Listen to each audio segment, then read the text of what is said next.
Hello friends, কেমন আছো সবাই? আশা করছি সবাই ভালো আছো। আর পি অনুষা লাইফস্টাইলে সবাইকে স্বাগত জানিয়ে নতুন একটি টিপসের ভিডিও নিয়ে চলেছি। নতুন নতুন টিপস পেতে অবশ্যই চ্যানেলটি সাবস্ক্রাইব করে পাশে থাকবেন। চলে আসছি প্রথম টিপসে।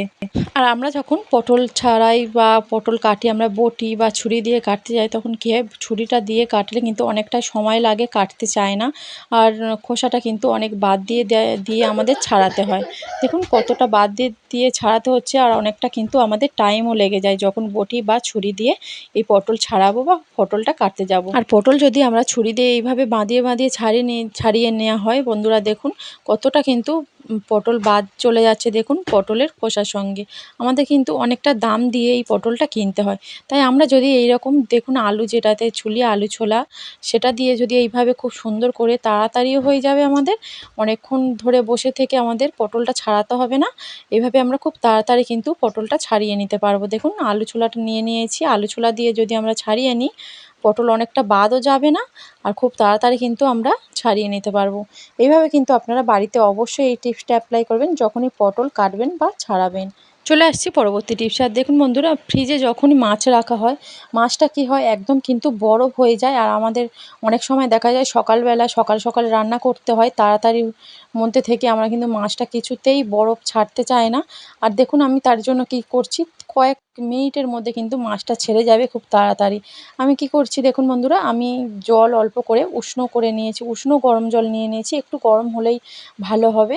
তো নিয়ে তারপরে দেখুন মাছটার মধ্যে দিয়ে দিলাম, কত তাড়াতাড়ি কিন্তু আমার মাছটা ছেড়ে গেছে। একদমই অল্প সময়ের মধ্যে মাছটা কিন্তু বরফটা ছেড়ে যাবে। অবশ্যই টিপসটা আপনারা বাড়িতে অ্যাপ্লাই করবেন। চলে আসছে পরবর্তী টিপসে। আমরা বাড়িতে যখন বাজার থেকে সাবান কিনে আনি, যে সাবানটা বার করে নেওয়ার পরে সাবানের যে খামটা থেকে যায়, ওটা আমরা ফেলে দিই। তো ফেলে না দিয়ে আমরা কিন্তু এটা অনেক রকম কাজে লাগিয়ে রেখে দিতে পারি, কাজে লাগাতে পারি। আর সাবানটা খুলে নেওয়ার পরে কিন্তু সাবানের যে খামটা থাকে, বাস্কটা, সেটা কিন্তু সাবানের গন্ধটা থেকে যায়, সেটাতে খুব সুন্দর একটা গন্ধ থেকে যায়। আর ওটা সাবানের বাস্কটা না ফেলে দিয়ে আমরা এটা যদি এরকমভাবে খুব সুন্দর করে ছোট ছোট করে কেটে নিয়ে আমরা যদি কাজে লাগিয়ে নিতে পারি, তাহলে কিন্তু আমাদের খুব উপকারী হবে। আমরা যখন আলমারিতে কাপড় জামা এগুলো রেখে দিই, কি হয়, আমরা ন্যাপথলিন দিয়ে রাখি। আর ন্যাপথলিনটা কী জন্য দিই, যাতে পোকামাকড় এগুলো হতে পারে না বা এর গন্ধে। আর ন্যাপথলিন না দিয়ে যদি আমরা এই সাবানের খাপ কেটে ছোট ছোট টুকরো করে শাড়ি জামা কাপড়ের মধ্যে যদি বা আমরা রেখে দিই, তাহলে কিন্তু এর মধ্যে কোনো রকম পোকামাকড় কিছুই বাসা করবে না, আর এর মধ্যে যেতেও পারবে না। খুব সুন্দর একটা, যখনই আমরা শাড়ি বা কাপড় জামা পরে বার করে পরবো, তখন কিন্তু খুব সুন্দর একটা গন্ধ বের হবে।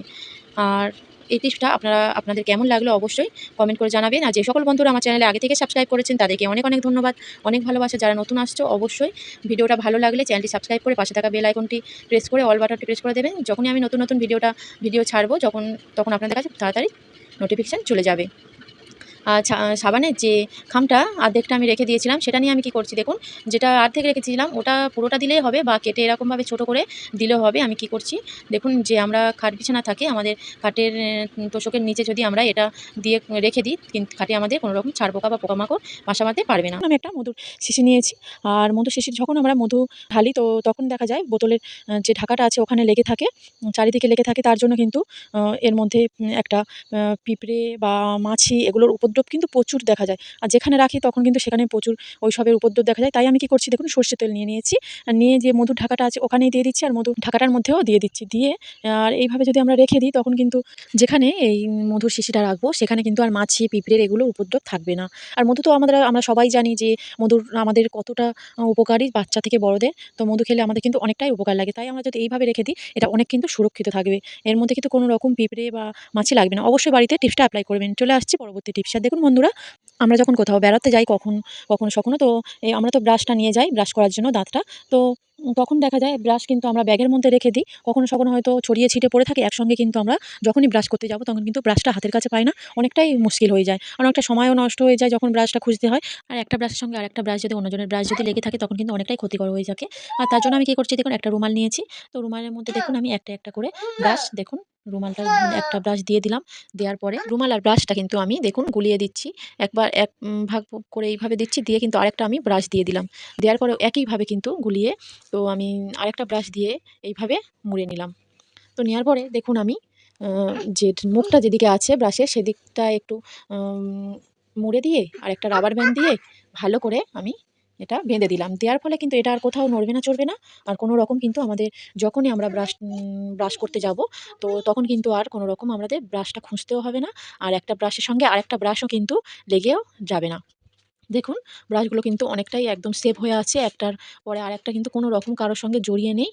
৩ টে ব্রাশ ৩ জায়গায় আছে। আর যখনই আমরা কোথাও বেড়াতে যাব, ব্রাশগুলো যদি এরকমভাবে রেখে দিই তাহলে কিন্তু ব্রাশগুলো একদম এক জায়গায় থাকবে। টিপসটা কেমন লাগলো অবশ্যই আপনারা কমেন্ট করে জানাবেন। ভালো লাগলে একটা লাইক দিয়ে দিলাম। চলে আসছি পরের টিপস।